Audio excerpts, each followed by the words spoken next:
नमस्कार दोस्तों, आपका बहुत बहुत स्वागत करते हैं आज अपने सेशन में।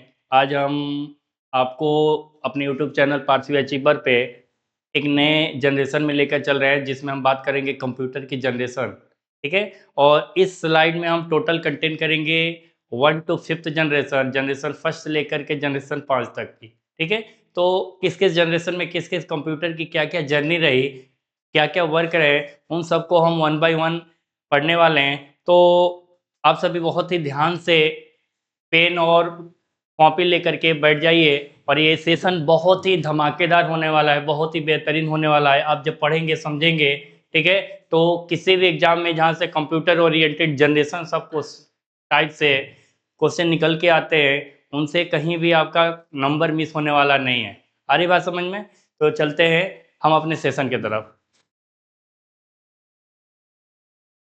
देखिए, सभी बच्चों को ध्यान से देखना है कि ये जो पिक्चर दिख रही है ना, इस पिक्चर में 1 2 3 4 5 6 7 और 7 के बाद हमने उसको क्या किया है, एक जनरेशन सेटल करके जनरेशन 10 को दिखाया कि भाई कैसे जनरेशन सेटल होती है, कैसे कैसे जनरेशन ऑफ कंप्यूटर यहाँ से बिल्डअप हो रही है। तो देखिए, बहुत ही बेहतरीन तरह से पिक्चर को वो यहाँ इंडिकेट किया गया है। जनरेशन फर्स्ट कंप्यूटर जब भी यूज होता था, उस समय वैक्यूम ट्यूब यूज होता था। क्या होता था? Vacuum tube. मतलब फर्स्ट जनरेशन में हमें वैक्यूम ट्यूब के माध्यम से, उसके हेल्प से फर्स्ट कंप्यूटर को बनाया गया, फर्स्ट जनरेशन ऑफ कंप्यूटर की। No problem. Second generation of computer में पिक्चर से समझ में आ रहा है, यहाँ पे वैक्यूम ट्यूब को रिप्लेस कर दिया गया, हटा दिया गया। बहुत सारे मेरिट्स डिमेरिट्स वैक्यूम ट्यूब में हुआ करती थी, उसको रिप्लेस करके सेकेंड जनरेशन ऑफ कंप्यूटर में वैक्यूम ट्यूब के जगह पे ट्रांजिस्टर्स यूज किया गया। ठीक है ना? थर्ड जनरेशन कंप्यूटर की बात करें तो यहाँ देखिए, यहाँ पे वैक्यूम ट्यूब भी यूज में नहीं आया, ट्रांजिस्टर्स भी नहीं आया, वहां पे आईसी सर्किट का प्रयोग किया गया। ठीक है, इंटीग्रेटेड सर्किट। अब जब बात करेंगे हम फोर्थ जनरेशन ऑफ कंप्यूटर की, तो वहां पे IC generate integrated circuit IC को भी रिप्लेस करके क्या बना दिया गया? माइक्रो प्रोसेसर, एमसी चिप आ गई, बहुत छोटे से साइज में। और जब हम फोर्थ जनरेशन के पीरियड को क्रॉस करेंगे तो हम आ जाएंगे फिफ्थ जनरेशन ऑफ कंप्यूटर। और फिफ्थ जनरेशन ऑफ कंप्यूटर में देखिए बच्चे, आज के दौर में हम क्या यूज करते हैं? एंड्रॉयड बेस्ड स्मार्टफोन, है ना? तो स्मार्टफोन हमारा फिफ्थ जनरेशन ऑफ कंप्यूटर की वे क्या है? एक दिया हुआ ऑफर है। फिर सिक्स जनरेशन ऑफ कंप्यूटर की देखेंगे तो हम सिक्स जनरेशन में based on AI and robotics, six generation में हम रोबोटिक्स एंड एआई से लेस फीचर को चेक करने वाले, देखने वाले। आ रही बात समझ में? जहां हम सेवन जनरेशन ऑफ कंप्यूटर की बात करेंगे, वहां हम क्या बात करेंगे? क्लाउड कंप्यूटिंग की। यहाँ पे एक इंसान जैसे, रोबोटिक्स जैसे बहुत सारे टास्कों को हैंडल किया जा रहा है। आ रही बात समझ में? और फिर हम 8 9 को यहाँ पे पिक्चर में मिनिमाइज किए हैं ड्यू टू दिस कि पूरे एरिया को कैप्चरिंग पार्ट नहीं कर पा रहा था।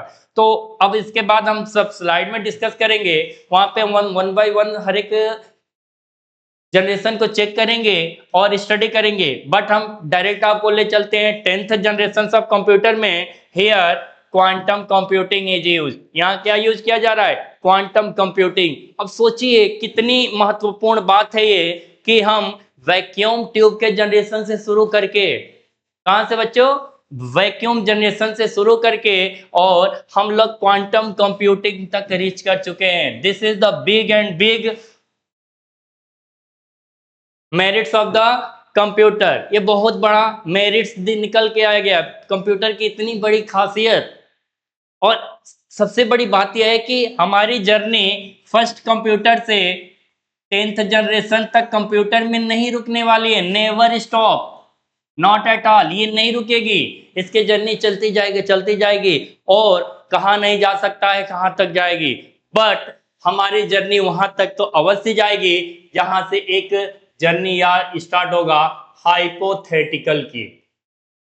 मतलब हमारा computer artificial plus super artificial में वर्क तो कर ही रहा है, बट जब वो हाइपोथेटिकल हो जाएगा उस समय क्या होगा, हमको कैसे रहना होगा, कैसे सरवाइव करना होगा, क्या हम मशीन के साथ फाइट करने वाले हैं, क्या मशीन हमें हरा देगा, क्या मशीन से हमको दोस्ती करके रहनी चाहिए, या मशीन हमारा नेबर हो जाएगा, या मशीन ही हमारा फैमिली मेंबर होगा, क्या होगा।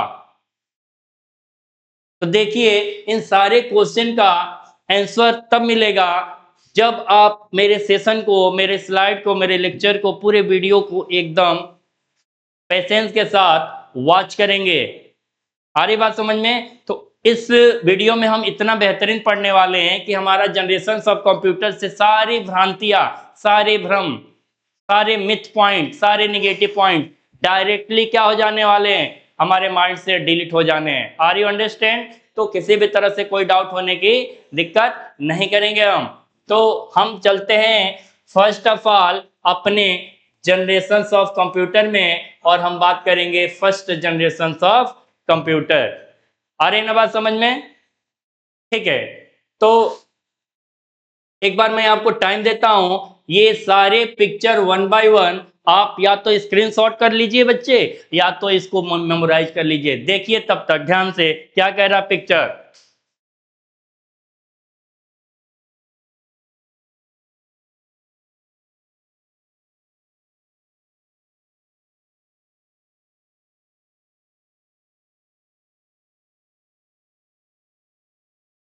ठीक है, तो आपने फर्स्ट जनरेशन ऑफ कंप्यूटर से 10 जनरेशन ऑफ कंप्यूटर तक की जर्नी के पिक्चर को समझ लिया, नो प्रॉब्लम, नो डाउट। तो हम चलते हैं आपको लेकर के नेक्स्ट स्लाइड की तरफ। लेटर से first generation of computer. First generation of computer क्या कहता है, क्या मायने हैं इस फर्स्ट जनरेशन ऑफ कंप्यूटर की, सभी बच्चे देखेंगे। और किसी भी तरह की कोई डाउट हो तो आप हमें कमेंट बॉक्स में, कमेंट सेक्शन में अवश्य बताने का प्रयास करेंगे।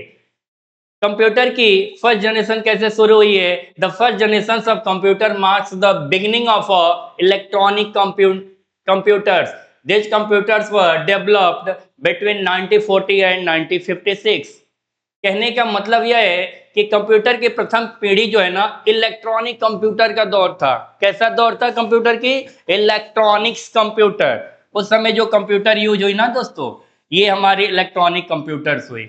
और जिस ईयर में डेवलप हुई उस ईयर का क्या है, starting time 1940s and ending time 1956।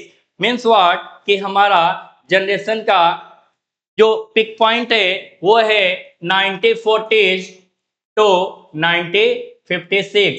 मतलब कि सन 1940 में से सन 1956 तक फर्स्ट जनरेशन ऑफ कंप्यूटर का रनिंग टाइम पीरियड था। क्या था? कोई डाउट नहीं? ठीक है, समझ में आई बात? तो फर्स्ट जनरेशन ऑफ कंप्यूटर को हम पहला पॉइंट में माइंडसेट में डालेंगे, this is the electronic computer in which year it is use, 1940 to 1956।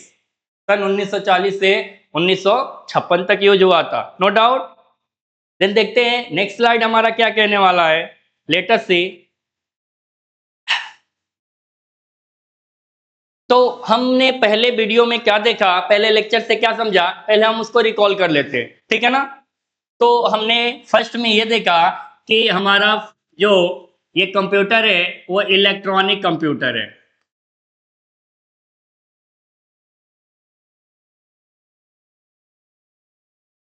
Second है, ये जब यूज किया गया उसका ईयर क्या था, 1940s टू 1956। दो पॉइंट समझ में आ गई, किसी भी तरह के कोई डाउट नहीं। अब हम नेक्स्ट स्लाइड के अकॉर्डिंग अंडरस्टूड करने का प्रयास करते हैं। लेट अस सी। ये जो डायग्राम दिख रहा है ना, ये हमारा डायग्राम कौन सा कंप्यूटर का है, फर्स्ट जनरेशन ऑफ कंप्यूटर का। और ये जनरेशन ऑफ कंप्यूटर में जिस समय ये कंप्यूटर बना था, ये कंप्यूटर जो था इलेक्ट्रॉनिक कंप्यूटर था। ओके, अब ये जिस टाइम पीरियड में यूज हुआ वो 1940 से 1956, सन 1940 से क्या था ये 1956 तक। अब थर्ड पॉइंट हमको समझने वाली बात है, कि ये जो ट्यूब है ना, जो कंप्यूटर बने हैं ना, ये वैक्यूम ट्यूब है। क्या है भाई? Vacuum tube. अब इन वैक्यूम ट्यूब में फर्स्ट जनरेशन ऑफ कंप्यूटर को एक नया ला के दौर में खड़ा कर दिया। यहां पे क्या यूज हुआ? Vacuum tube. ठीक है। तो फर्स्ट ये इलेक्ट्रॉनिक कंप्यूटर था, सेकेंड 1940 से 1956 के टाइम में यूज हुआ। Third one is the it is use by the help of vacuum tube. It is manufactured by the help of vacuum tubes, no doubt. तो ये जो पिक्चर हमारा जो दोनों रिफ्लेक्ट कर रही है, जो कहने का कंसेप्ट क्रिएट कर रहे हैं कि हमको इस पिक्चर से क्या समझ में आएगा, कैसे समझेंगे। तो देखिए बच्चे, ये हमारा टोटल वैक्यूम ट्यूब के द्वारा ये पिक्चर को डिजाइन एंड क्रिएट किया गया है।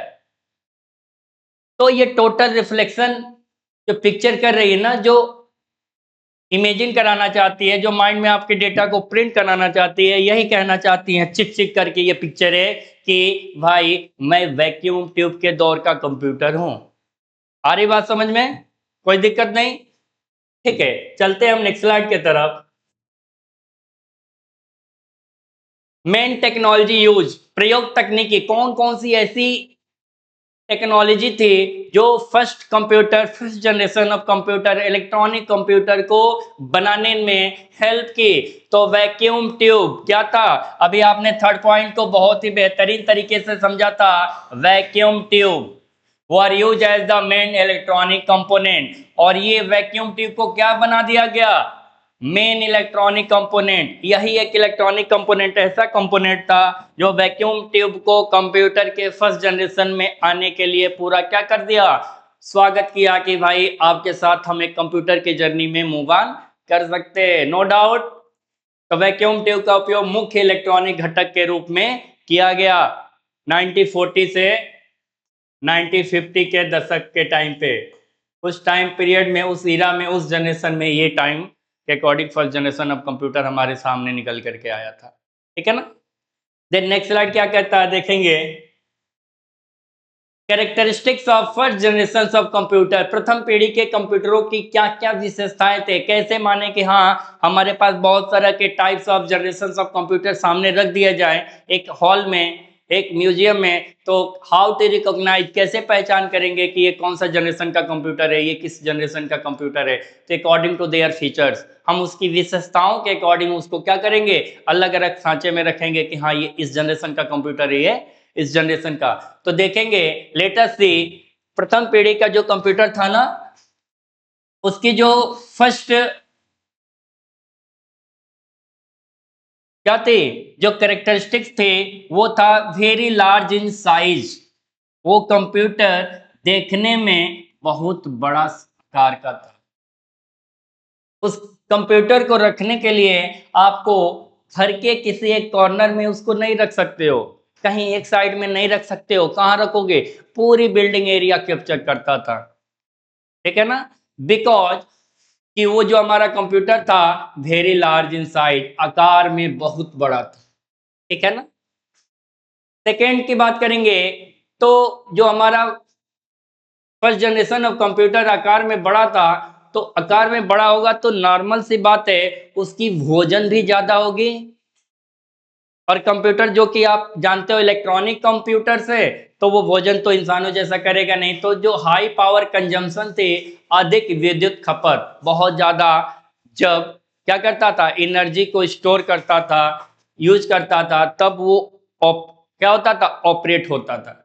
ठीक है ना?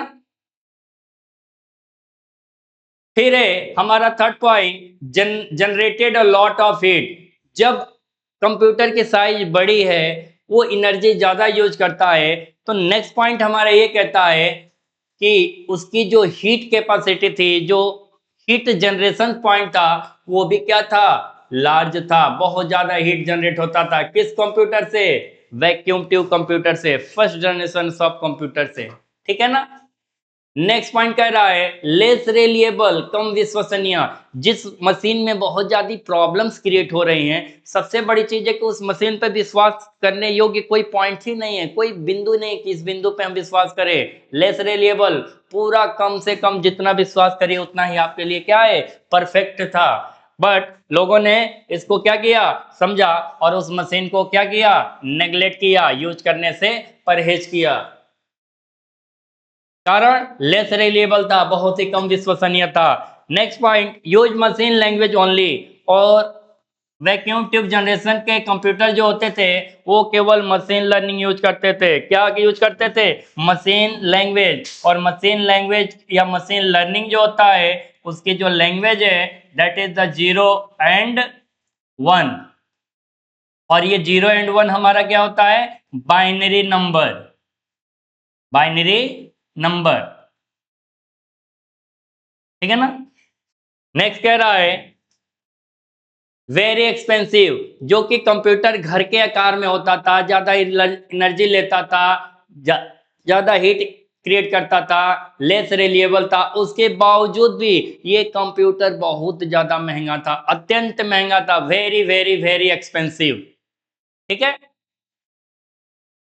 Where as programming language is used. और इन सारे फीचर डिमेरिट्स या मेरिट्स के होने के बावजूद इस कंप्यूटर में एक और डीमेरिट्स निकल के आई, that is the programming language. ये कंप्यूटर हर किसी को समझ में भी नहीं आने वाला था। इसमें जो यूज हो रहा था 1940 से 1956 के टाइम पे, 1940 टू 1956 क्या था, प्रोग्रामिंग लैंग्वेज था। और वो प्रोग्रामिंग लैंग्वेज का जो कोड दिया था वो हमारा था 0 एंड 1। और 0 और 1 जो है बाइनरी लैंग्वेज है, और बाइनरी लैंग्वेज मशीन समझ पाएगा, इंसान की बस की बात नहीं है। अगर हमारे पास सेट ऑफ कलेक्शन 0 एंड 1 आ जाए तो आप किसी भी तरह से डेटा को रिट्रीव नहीं कर पाएंगे। आपके लिए टास्क है 1 1 1 1 1 1 1, चेक करिए 1 2 3 4 5 6, 1 2 3 4 5 6 7 है, तो एक जीरो और बढ़ा दीजिए। और इन सबको आप क्या करेंगे, अकॉर्डिंग टू बाइनरी रूल आप इसको जोड़ के बताइएगा। This is not a complex task, this is the simple task.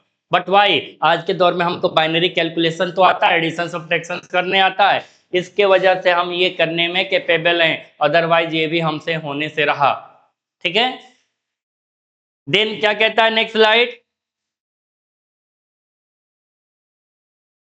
Examples of first generation of computer. प्रथम पीढ़ी के कंप्यूटरों के क्या क्या उदाहरण हैं, हम कौन कौन से कंप्यूटर को हम फर्स्ट जनरेशन कंप्यूटर के टाइम पीरियड में रख सकते हैं। तो आप बच्चे ध्यान देंगे, हमने जब पहली वीडियो आपको दी थी, आपको जो पहली क्लास ली थी, जो आपको समझाया था, हमने उन सब में information computer and information technology के बारे में बात की, बहुत सारे मेरिट्स डिमेरिट्स की बात की।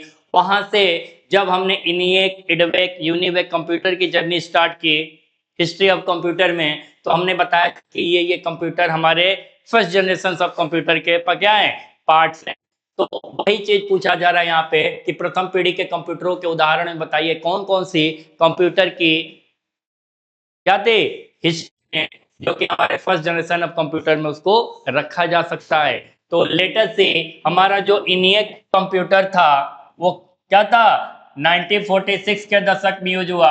और आपको पता है वैक्यूम ट्यूब का जर्नी क्या था, 1940 से 1956। और आप देखेंगे तो 1946 इनके बीच ही में आ रहा है ना, कोई प्रॉब्लम वाली बात नहीं है। तो इनिएक कंप्यूटर वैक्यूम ट्यूब के जनरेशन के टाइम पे यूज किया गया, ठीक है। Next one, EDVAC computer. EDVAC computer इन्हीं टाइम पीरियड में फर्स्ट जनरेशन ऑफ कंप्यूटर में यूज किया गया, same as EDSAC computer and UNIVAC first computer. ये चारों के चारों कंप्यूटर 1940 से 1956 के टाइम पीरियड में यूज किए गए, और सब के सब वैक्यूम ट्यूब कंप्यूटर के टाइम पीरियड में यूज किए गए, और उसी समय ये सब वैक्यूम ट्यूब में भी प्रयोग में ला करके फंक्शन करने के काम में लिए गए। अब जिन बच्चों को कोई डाउट होता है कि सर इनिएक, इडवेक, यूनिवेक के क्या क्या फुल फॉर्म है, तो बच्चों मैं आपसे एक हम्बल रिक्वेस्ट करूंगा कि आप इसको फुल फॉर्म जानने के लिए हमारे फर्स्ट वीडियो में जाएं, जहां पे हमने जनरेशन ऑफ कंप्यूटर से पहले हमने हिस्ट्री ऑफ कंप्यूटर के बारे में आपको बहुत अच्छे से क्लास दिया है। उस क्लास को आप क्या करेंगे, वहां से वॉच करेंगे, तो आपको फुल फॉर्म और इनसे सारे रिलेटेड कंसेप्ट भी समझ में आ जाएंगे। ठीक है, फिर हम चलते हैं नेक्स्ट स्लाइड पे। क्या कहता है नेक्स्ट स्लाइड?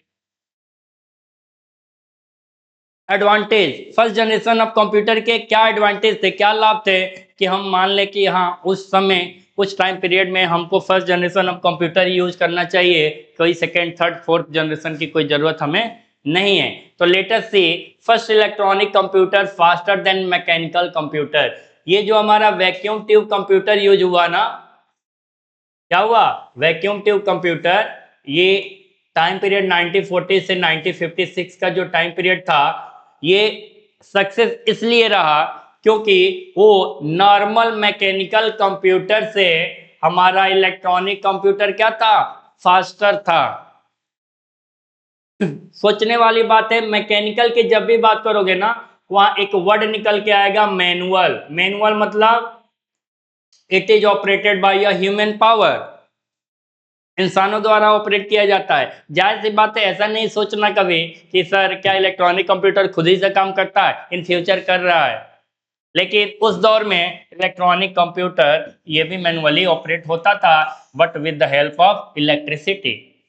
ठीक है, तो कहीं ना मैनुअल से ज्यादा ये इलेक्ट्रॉनिक कंप्यूटर उस दौर में 1940 से 1956 के दौर में ये क्या रहा, सक्सेस रहा। ड्यू टू दिस क्या कारण था कि उसकी स्पीड फास्टर थी as comparison than mechanical computer.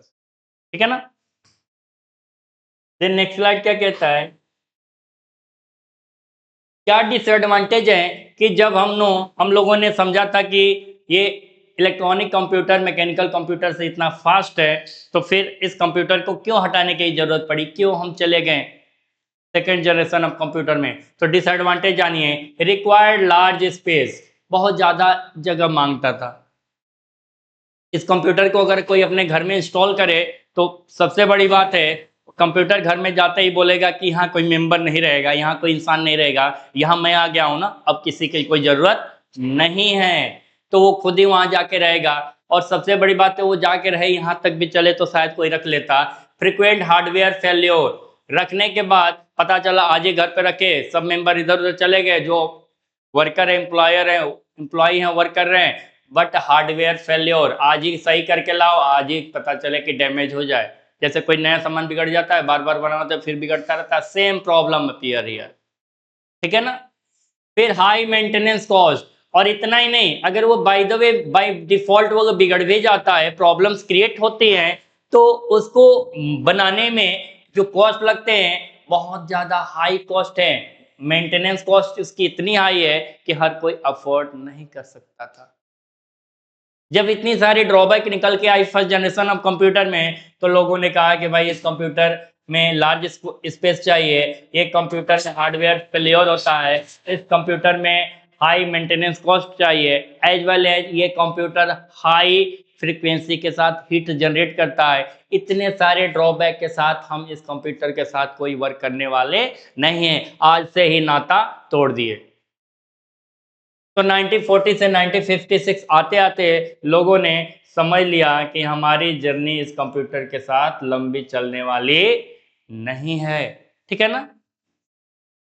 Then next slide क्या कहता है, कंक्लूजन, अगर हम पूरे जनरेशन ऑफ कंप्यूटर में बात करें, वैक्यूम ट्यूब जनरेशन की, तो इतने सारे चीजों को जब हमने समझा तो क्या निष्कर्ष लेंगे कि हमको सेकेंड जनरेशन में जाना चाहिए या स्टॉप हियर यहीं रुक जाना चाहिए, उसी में कुछ सुधार करना चाहिए, मेंटेनेंस कॉस्ट हाई है तो लो करना चाहिए, हीट जनरेशन हाई है तो लो करना चाहिए, बड़ा स्पेस लेता है तो कम करना चाहिए, एवरीथिंग। अब ये जो चीजें आ रही है ना, ज्यादा जगह कम हो जाए, ज्यादा पैसा कम हो जाए, ज्यादा हीट कम हो जाए, इसी सारे थॉट्स के साथ हम लोगों ने मूव किया कौन से कंप्यूटर पे, सेकेंड जनरेशन ऑफ कंप्यूटर। जब आपके वजह से कोई चीजें सक्सेस होती है तो उसी पे आप स्टे करते हो, बट फेलियर होती है तो आपको लिए एक नया दरवाजा खुल जाता है, एक पिक पॉइंट सर्च करते हो कि क्या कारण था ये फेल हो गया इतना वर्क करने के बावजूद भी। तो सब साइंटिस्ट उस दौर के जो कंप्यूटर जनरेटर थे, जो कंप्यूटर को जिन्होंने इन्वेंट किया, बनाया, ठीक है, उन लोगों ने सोचा कि कंक्लूजन करते हैं, अगर रहने लायक होगा तो इसी कंप्यूटर पर रहेंगे, अदरवाइज हम नेक्स्ट जनरेशन पे मूव ऑन कर जाएंगे। तो देखते हैं क्या कहा, the first generation let's the foundation for modern computer development. कहा कि ठीक है सारी चीजें अच्छी है फर्स्ट जनरेशन में, लेकिन इन सारे ड्रॉबैक के साथ हमको कुछ सीखने की जरूरत है और हम एक नेक्स्ट जनरेशन में मूव ऑन करने वाले हैं। प्रथम पीढ़ी के कंप्यूटर ने एक आधुनिक कंप्यूटर की क्या रख दी, नींव रख दी, फाउंडेशन रख दिया कि भाई हम एक नए दौर में जाके नया दौर का नया कंप्यूटर बना सकते हैं, ठीक है ना। तो हमारा फर्स्ट जनरेशन की कंप्यूटर की यहीं पे डेटा क्या होता है, कंप्लीट होता है। और आपने इस सारे डेटा से क्या क्या चीज लर्न किया है, एक बार रिकॉल करके चेक कर लिया जाए कि बच्चों को समझ में आया या नहीं आया। तो देखिए फर्स्ट जनरेशन कंप्यूटर को क्या क्या बोला जाता था। पहले हम बात करेंगे, ये वैक्यूम ट्यूब से बना होता था। सेकेंड है हाई हीट जनरेशन थी।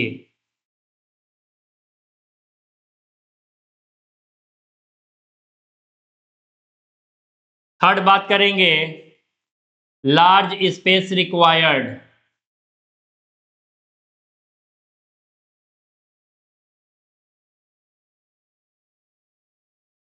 फोर्थ बात करेंगे हार्डवेयर फेल्योर।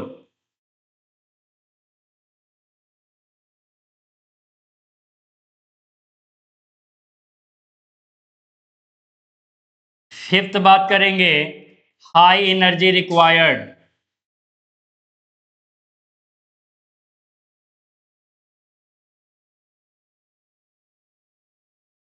पीटीसी। अब देख लीजिए जो आपने इन सभी स्लाइड को देख करके one by one step by step समझा है, उस सारे क्या किया, सभी ने क्या क्या डेटा आपको दिया है लेटेस्ट से। तो फर्स्ट जनरेशन ऑफ कंप्यूटर में हमने वैक्यूम ट्यूब का प्रयोग किया, ये सारी चीज समझ लिया था सबने। फिर ये हाइट जनरेटेड था, लार्ज स्पेस रिक्वायर्ड थे कंप्यूटर को इंस्टॉल करने के लिए, रखने के लिए, हार्डवेयर फेल्योर था और हाई एनर्जी रिक्वायर्ड था, ठीक है। और एक और पॉइंट मेंटेन कर लीजिए, जो मेंटेनेंस कॉस्ट था ना, हाई मेंटेनेंस कॉस्ट,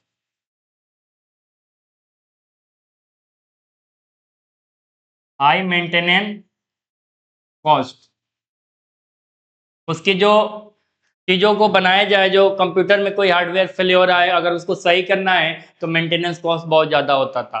इन सारे चीजों को हमने फर्स्ट जनरेशन ऑफ कंप्यूटर में क्या किया, स्टडी किया। और ध्यान देंगे इसकी जर्नी थी भाई 1940 से 1956।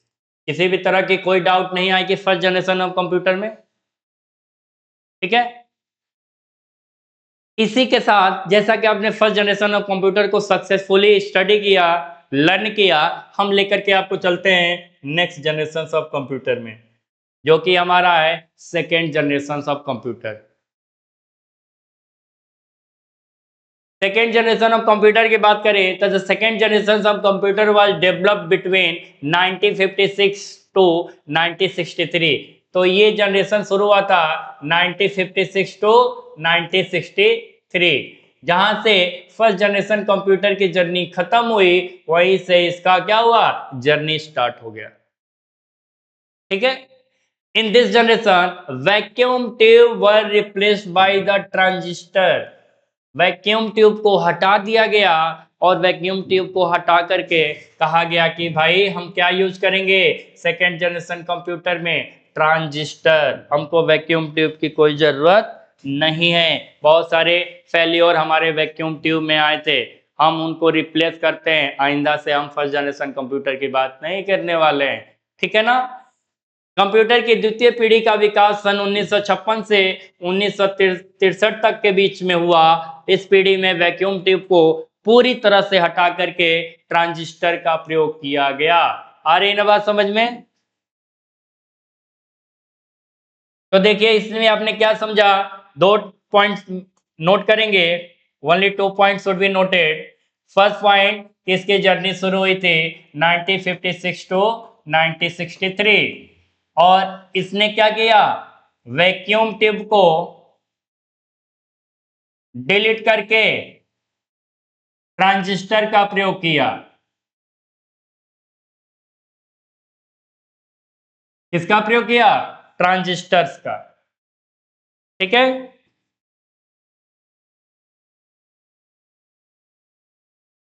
No problem.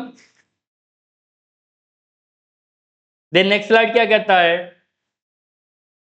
आपको अभी इस पिक्चर को देख के समझना है कि पिक्चर क्या कह रहा है। हर पिक्चर कुछ ना कुछ बयां करता है। एक पिक्चर में इतनी कैपेसिटी है कि thousands of word denoted by one single picture. जब 1000 शब्द बोल के बताए जाएं, एक पिक्चर 1000 शब्द के बराबर वर्क करता है। इस पिक्चर को देखिए क्या कह रहा है, देखने से ये पिक्चर ट्रांजिस्टर का रिफ्लेक्शन कर रहा है कि भाई ये जो पिक्चर है ये ट्रांजिस्टर्स है, ठीक है। कहीं भी इसको पिक्चर को देखने से हमको वैक्यूम ट्यूब की रिफ्लेक्शन नजर नहीं आने वाली है। क्या थे ये ट्रांजिस्टर्स के पिक्चर। ट्रांजिस्टर के यूज के वजह से वैक्यूम ट्यूब को रिप्लेस कर दिया गया, ठीक है। तो बाय पिक्चर भी आपको समझ में आ गया कि फर्स्ट जनरेशन ऑफ कंप्यूटर में हमने जो जो चीजें को रिप्लेस किया सेकेंड जनरेशन बनाने के लिए, तो सबसे मेजर रोल प्ले करता है ट्रांजिस्टर। बार बार आपको कह रहे हैं, ध्यान देंगे कि इसकी जर्नी शुरू हुई 1956 से 1963।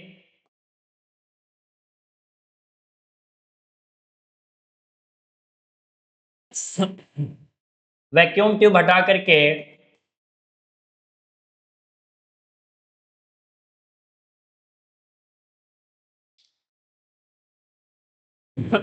ट्रांजिस्टर प्रयोग किया गया, ठीक है। देखिए इसको,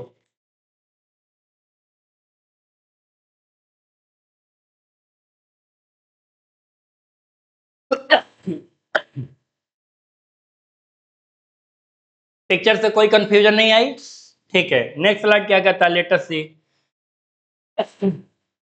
मेन टेक्नोलॉजी क्या है, मुख्य प्रयुक्त टेक्नोलॉजी क्या है, क्यों यूज किया गया। तो transistor were used as the basic electronic components. Transistor का उपयोग सेकेंड जनरेशन ऑफ कंप्यूटर में मुख्य रूप से इलेक्ट्रॉनिक घटक के रूप में प्रयोग किया गया। मतलब कि एक पार्ट सब पार्ट बना दिया गया, मेन हो गया, सब पार्ट नहीं, मेन पार्ट ही, ठीक है। ये क्या था, सेकेंड जनरेशन ऑफ कंप्यूटर का इलेक्ट्रॉनिक घटक था। क्या, इलेक्ट्रॉनिक कंपोनेंट्स, ठीक है ना। नेक्स्ट स्लाइड क्या कहते हैं, characteristics of second generation of computer, द्वितीय पीढ़ी के कंप्यूटरों की विशेषताएं। जैसे हमने सेकेंड जनरेशन से पहले फर्स्ट जनरेशन ऑफ कंप्यूटर की कैरेक्टरिस्टिक्स के बारे में डिस्कस किया कि क्या क्या विशेषताएं थी, सेम एज हमारे सेकेंड जनरेशन ऑफ कंप्यूटर में भी कुछ विशेषताएं हैं। लेटेस्ट से देखते हैं, smaller in size than first generation. हम जब सेकेंड जनरेशन के कंप्यूटर की बात करें तो क्या सिंपल बता रहा है, smaller in size than first generation. जहां हमारा फर्स्ट जनरेशन कंप्यूटर इतने बड़े साइज में था, हमारा सेकेंड जनरेशन कंप्यूटर थोड़ा सा छोटा हो गया। इस पहली पीढ़ी की तुलना में आकार में बहुत छोटा होने लगा। Second point, consume less electricity. जहां इसके लिए हाई इलेक्ट्रिसिटी चाहिए, उसी के लिए यहाँ पे लेस इलेक्ट्रिसिटी चाहिए, कम बिजली की खपत होने लगी। अब जब ज्यादा एनर्जी के जगह पे कम एनर्जी लगने लगा, ज्यादा जगह के जगह पे कम जगह लगने लगा, तो फिर नॉर्मल सी बात है कि उसकी हीट जनरेशन पावर भी कम होगी। कम एनर्जी लेगा तो कम हीट जनरेट करेगा। तो क्या किया, प्रोड्यूस लेस हीट, बहुत ही क्या करने लगा, कम गर्मी उत्पन्न करने लगा था। Fourth point, more reliable and faster. इन सभी अच्छाइयों के साथ, मेरिट्स के साथ नेक्स्ट मेरिट क्रिएट होके आती है मोर रिलिएबल एंड फास्टर, अधिक विश्वसनीय और तेज। जो कि हमारा पहले वाला कंप्यूटर कम विश्वसनीय था, कोई विश्वास करने से हर इंसान चाहता था कि हम इसको यूज ना करें, सब लोग को परहेज हो रहा था।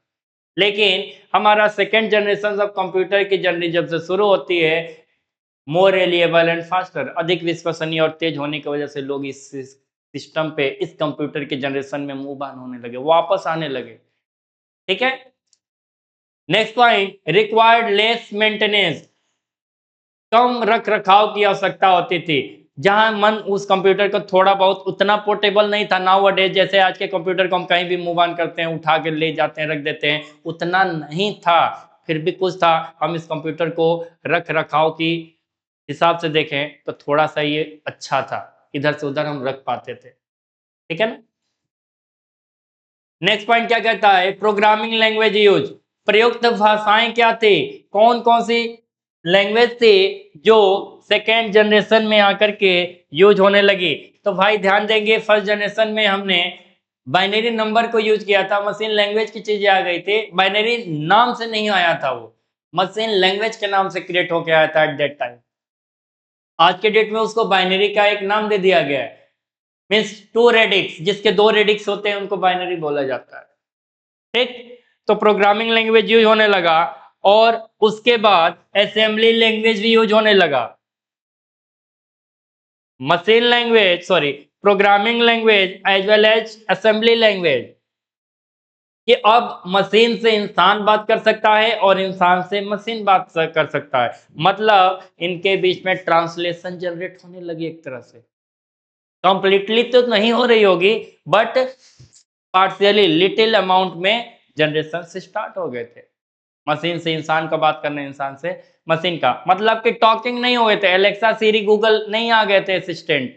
लेकिन क्या था कि हमने 2+2 जोड़ा तो इक्वल टू 4 आया, उस 4 को हमने समझ लिया है। बट मशीन के पास गए जो डेटा गया वो 0011 करके कुछ गया होगा। ठीक है ना। High level language like Fortran and COBOL, इस समय जैसे हमारे पास पाइथन, जावा, सी शार्प, ये सब लैंग्वेज बनी हुई है जो हाई लेवल लैंग्वेज है, उस समय की जो हाई लेवल लैंग्वेज थी that is the COBOL and Fortran. यही दो लैंग्वेज थी जो असेंबली भाषा के उच्च स्तरीय भाषाओं में लेकर के इसको प्रयोग में लाया गया। ठीक है ना, कोई दिक्कत नहीं किसी को भी। ठीक है, देन नेक्स्ट स्लाइड क्या कहता है, let us see examples of second generation of computer. द्वितीय पीढ़ी के कंप्यूटरों के उदाहरण को ले लिया जाए तो जब भी हमने पढ़ा था हिस्ट्री ऑफ कंप्यूटर, तो हिस्ट्री ऑफ कंप्यूटर में कौन कौन से कंप्यूटर थे जिनको हम first period generation of computer में ना रख के सेकेंड जनरेशन ऑफ कंप्यूटर में रखते हैं, तो that is only one IBM 1401 1401, second one IBM 1620 1620, number third CDC 1604 1604, और नंबर फोर यूनिवेक 1108 1108। ये सब के सब क्या है, हमारे सेकेंड जनरेशन ऑफ कंप्यूटर के बेस्ट एग्जांपल्स हैं। मतलब इन सभी कंप्यूटर को क्या किया गया, सेकेंड जनरेशन ऑफ कंप्यूटर में मोर एंड मोर प्रायोरिटी पे रखा गया। यहां से यूनिवेक हट गया, इडवेक हट गया, इनिएक हट गया, इडसेक हट गया, सारे कंप्यूटर उस जनरेशन से हट गए, और IBM 1401, IBM 1620, CDC 1604 and UNIVAC 1108, इन सबको क्या दिया गया, एक स्थान दिया गया, प्रायिकता दिया गया कि भाई सेकेंड जनरेशन में इन सारे कंप्यूटर को हम यूज कर सकते हैं। ठीक है ना, नो प्रॉब्लम। नेक्स्ट स्लाइड क्या कहता है, लेट अस सी एडवांटेज, क्या लाभ है, क्यों भाई हम इस कंप्यूटर को यूज करें, क्यों, मोर एक्यूरेट एंड रिलायबल, अधिक सटीक था, इतना सटीक कि जो चाहिए वही इनपुट दिया, सेम आउटपुट आया, नो एनी चेंजेस, कोई बदलाव नहीं, इनपुट में जो था वो चेंज होकर आउटपुट में आएगा, बस उतना ही प्रोसेसिंग में चेंजेज होगा, अदरवाइज कुछ भी नहीं। More accurate and more reliable, faster processing speed. अब ये नहीं कि आज आपने डेटा इनपुट किया और after some time delay output आएगा, नेवर, वो तुरंत एक्सेस करता था, फास्ट प्रोसेसिंग स्पीड थी, ठीक है, तेज था, lower cost compare to first generation, और पहली पीढ़ी से भी इसकी क्या थी, मेंटेनेंस कॉस्ट बहुत कम थी। तो इन सारे एडवांटेज को देखते हुए हमने क्या किया, सेकेंड जनरेशन ऑफ कंप्यूटर को ऑक्युपाई किया, एडॉप्ट किया, ठीक है। देन नेक्स्ट स्लाइड क्या कहता है, क्या था डिसएडवांटेज कि हमको इस कंप्यूटर को छोड़ करके थर्ड जनरेशन ऑफ कंप्यूटर में गो बैक करना पड़ा, कुछ ना कुछ फेलियर होगा, तो कुछ डिमेरिट्स के साथ हमको इस कंप्यूटर को छोड़, इसके सफर में ही, बीच सफर में ही छोड़ करके जाना पड़ा। कब जाना पड़ा, 1956 से 1963 के दशक में। पॉइंट नोट करते जाएंगे बच्चे, समझेंगे कि कौन कौन सी पॉइंट हमने समझा है। डिसएडवांटेज की बात करेंगे तो still expensive, required air conditioning, not portable. ये कंप्यूटर फर्स्ट जनरेशन कंप्यूटर से सस्ता था, लेकिन आज के कंप्यूटर के दौर से ये बहुत ज्यादा महंगा था। कारण समझ में आ गई, महंगा कोई नहीं लेगा। Second one, required air conditioning, vacuum tube में हीट कैपेसिटी जनरेशन ज्यादा थी, बट ये भी आज के कंप्यूटर के दौर में हीट जनरेट ज्यादा करता था, तो एसी की जरूरत पड़ने लगी। नॉट पोर्टेबल, आज के कंप्यूटर के हिसाब से वो मूवेबल पोर्टेबल नहीं था, उसको एक जगह से दूसरे जगह उठा के रखना टफ होता था। This is the big and big task, ठीक है। तो अब भी महंगे थे, एयर कंडीशनिंग की बहुत ज्यादा जरूरत पड़ती थी, और पोर्टेबल भी नहीं थे। ये हमारे डिसएडवांटेज ऑफ सेकेंड जनरेशन सब कंप्यूटर है। अब हम कंक्लूजन करेंगे, निष्कर्ष, कि भाई हमको वास्तव में थर्ड जनरेशन ऑफ कंप्यूटर में जाना चाहिए या सेकेंड फर्स्ट जनरेशन से ही कंबाइन करके हमको यहीं रुक जाना चाहिए, हमारी सफर जारी रहे बट आगे ना जाए,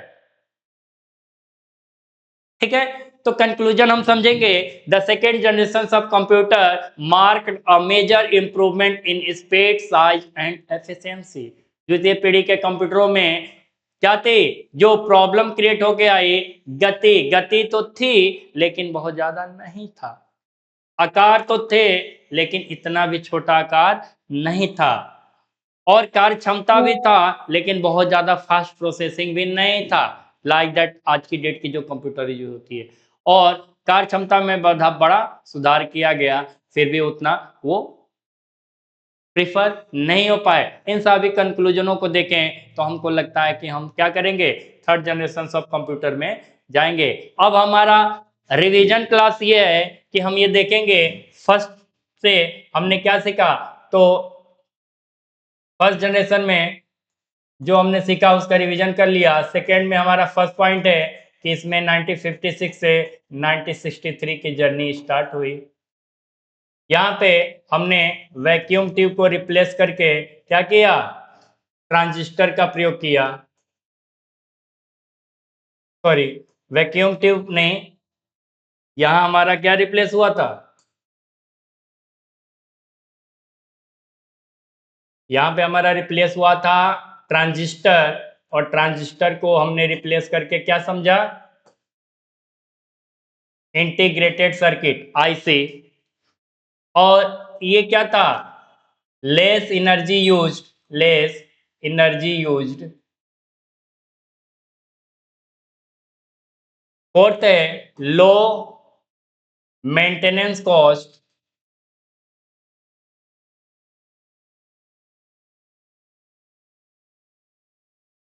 and portable but not movable. एक जगह से दूसरे जगह ले जा सकते हैं लेकिन ज्यादा इसमें हम बदलाव नहीं कर पाते थे। तो ये हमारा जो रहा वन शॉट क्विक रिवीजन रहा, जो हमने सेकेंड जनरेशन ऑफ कंप्यूटर के स्टडी किया। हमारा ये जनरेशन ऑफ कंप्यूटर, आप ध्यान देंगे, ये पैक होके आएगा पैकेज में, 1 और 2 एक साथ जनरेशन आएंगे, 3 और 4 एक साथ आएंगे, 5 और 6 एक साथ आएंगे, मतलब कि एक के साथ एक आएगा, जुड़ा हुआ आएगा। तो आपने जो भी समझा, आपको ये समझना है कि जो हम लास्ट सेक्शन में जाएंगे, हमको उसमें आपको कमेंट करना है, बताना है कि सर हमने क्या किया है, पूरे लेक्चर को बहुत ही अच्छे से समझा है। और तब तक के लिए आप पढ़ेंगे, इस लेक्चर को समझेंगे, और हम बहुत जल्दी आपको third generation of computer, fourth generation of computer को लेकर आ रहे हैं। तब तक के लिए धन्यवाद, जय हिंद।